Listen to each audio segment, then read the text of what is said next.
नमस्कार दोस्तों, aspirants campus में आपका स्वागत है। मैं रिचा और आज का हमारा जो इकोनॉमिक्स का टॉपिक है वो है elasticity of demand. Elasticity of demand एक बहुत ही इंपॉर्टेंट टॉपिक है जो आपके एग्जाम पॉइंट ऑफ व्यू से ग्रेजुएशन के एग्जाम में भी, यूजीसी नेट के एग्जाम में भी, दोनों एग्जाम्स में पूछे जाते हैं। तो सबसे पहले इसका देखिए, इलास्टिसिटी ऑफ डिमांड का मतलब क्या है। डिमांड में जो इलास्टिसिटी आई है, इलास्टिक जैसे हम खींचते हैं ना किसी इलास्टिक को, उसी तरीके से इलास्टिसिटी देखी जाती है। तो देखिए, डिमांड जैसे अगर किसी का इंक्रीज हुआ है तो उसका प्राइस डिक्रीज होगा कमोडिटी का, या फिर उसके प्राइस में कोई फ्लक्चुएशन आएगी, या अगर किसी का प्राइस डिक्रीज हुआ है तो उसके डिमांड में कोई फ्लक्चुएशन आएगी। उसे कहते हैं इलास्टिसिटी। जैसे इलास्टिक खींचने पे फैलता है, छोड़ने पे कम हो जाता है, उसी तरीके से ये इलास्टिसिटी है जो कि प्राइस और इनके फ्लक्चुएशन की वजह से पता चलता है कि किसका इंक्रीज हुआ है, किसका डिक्रीज हुआ है। Contraction and extension of demand और सप्लाई हमने पढ़ा था, उसी से रिलेटेड कुछ ऐसा ही टॉपिक है ये। जीरो प्राइस इलास्टिसिटी में क्या होगा, ना कॉन्ट्रैक्शन होगा ना एक्सट्रैक्शन होगा डिमांड का। तो इसी वजह से ये जीरो प्राइस इलास्टिसिटी है, यानी कि ये पूरा परफेक्ट इनइलास्टिक डिमांड है। और इनफाइनाइट प्राइस इलास्टिसिटी यानी कि इसमें कॉन्ट्रैक्शन और एक्सटेंशन भी होगा। तो इनफाइनाइट प्राइस इलास्टिसिटी में क्या है, ये पूरी तरह परफेक्टली इलास्टिक डिमांड है ये, यानी कि ये पूरी तरह इलास्टिक है, ये पूरी तरह इनइलास्टिक है, इसे ऐसे भी कह सकते हैं हम। लेकिन पहले समझते हैं इस कॉन्सेप्ट को, इस फॉर्मूले को। इलास्टिसिटी ऑफ डिमांड फॉर्मूला क्या है, माइनस में percentage change in quantity demanded upon में परसेंटेज चेंज इन प्राइस।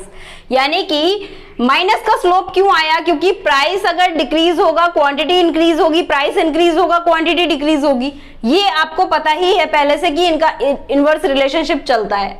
तो इसीलिए इनका जो स्लोप होता है ये हमेशा माइनस में होता है, प्राइस इलास्टिसिटी ऑफ डिमांड का।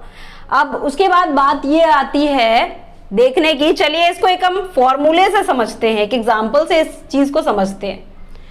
अब मानते हैं कि जो आइसक्रीम का रेट है, प्राइस ऑफ आइसक्रीम,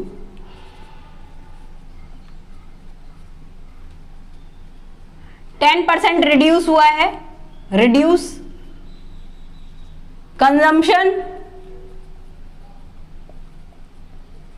15% इंक्रीज हुआ है। तो अब यहां पे इस फॉर्मूले पे हम देखेंगे 15% जो इंक्रीज हुआ है वो चेंज इन क्वांटिटी डिमांडेड है। कितना क्वांटिटी इंक्रीज हुआ है, 15%। तो यहां पे हम लिखेंगे 15%। अब 10% जो डिक्रीज हुआ है प्राइस, वो चेंज इन प्राइस है, परसेंटेज चेंज इन प्राइस। तो यहां पे कितना परसेंट, 10% हमारा डिक्रीज हुआ है, तो -10। और साथ में हमारे फॉर्मूले में माइनस तो था ही, तो ये माइनस हो गया। अब ये माइनस और ये माइनस कट जाएंगे, परसेंटेज गया, ये आएगा 3/2। अब 3/2 को हम डिवाइड करेंगे तो आएगा 1.5। तो यानी कि इसका जो आंसर है 1.5 है। तो इसका इलास्टिसिटी ऑफ डिमांड क्या होगा, इसका आंसर होगा 1.5। तो ये बेसिक एक हम अभी ओवरव्यू देख रहे हैं इलास्टिसिटी ऑफ डिमांड का, बाद में इसके क्वेश्चंस भी देखेंगे। अब इसमें आप देखिए, elasticity of demand is equal to 1। ये तीन तरीके के होते हैं, is equal to 1, less than 1 या फिर ग्रेटर देन 1। जैसे आपने प्रोबेबिलिटी में देखा होगा, इज इक्वल टू 1 या तो ग्रेटर देन 1 नहीं होगा, उसमें 1 से नीचे नीचे ही होता है। तो उसी तरीके से इलास्टिसिटी ऑफ डिमांड में इज इक्वल टू 1, उसको क्या कहेंगे, कांस्टेंट डिमांड। यानी कि उसमें क्या है, डिमांड जो है वो कांस्टेंट रहा है, प्राइस इंक्रीज या डिक्रीज कुछ भी हो, प्राइस या तो इंक्रीज हो या डिक्रीज हो, कुछ भी हो, डिमांड जो है क्वांटिटी का वो कांस्टेंट रहा है। तो वहां पे इलास्टिसिटी क्या है, कांस्टेंट वैल्यू है, इज इक्वल टू 1 में है। तो उसको क्या कहेंगे, इक्वल यूनिटी। 1 के इक्वल है तो यूनिटी में हो गया, इक्वल यूनिटी। अब इलास्टिसिटी ऑफ डिमांड जो है वो ग्रेटर देन 1 है, तो इसका मतलब क्या है, 1 से ज्यादा है, यानी कि वो बहुत ज्यादा इलास्टिक है, ज्यादा इलास्टिक है। तो इसमें क्या है कि डिमांड जो है, प्राइस अगर कम भी हो रहा है तो डिमांड इंक्रीज होगा, डिमांड एक कमोडिटी का इंक्रीज होगा, तो वो ज्यादा इलास्टिक माना जाएगा। कम इलास्टिक किसे कहा जाता है, जिसमें डिमांड कम इंक्रीज होता है, डिमांड कम होता है और प्राइस जो है वो डिक्रीज ही होता है, तो वो कम इलास्टिक हो गया। यहाँ पे ये 3 तरीके के हमने डिमांड के देख लिए, प्राइस इलास्टिसिटी ऑफ डिमांड 3 तरीके के इलास्टिसिटी है, is equal to 1, less than 1, greater than 1। तो ये तीनों फिगर आपके लिए काफी इंपॉर्टेंट है।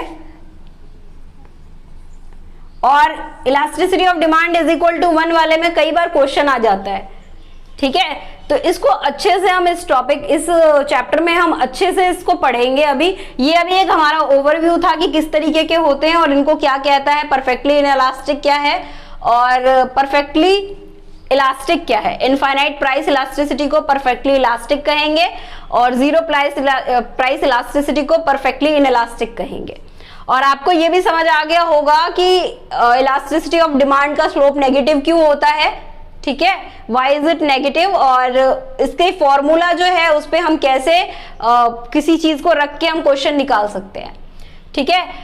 तो कंजम्पशन 15% इंक्रीज, अगर मान लीजिए आपको क्वेश्चन में इस तरीके से दे रखा है कि पहले हमारा कंजम्पशन 25 था, अब हमारा कंजम्पशन 50 हो गया, तो यहां पे कितने परसेंट इंक्रीज हुआ,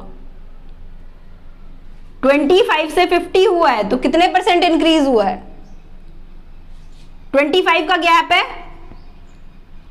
और 25 पे इंक्रीज हुआ है, तो कंजम्पशन कितना 100% इंक्रीज हुआ है।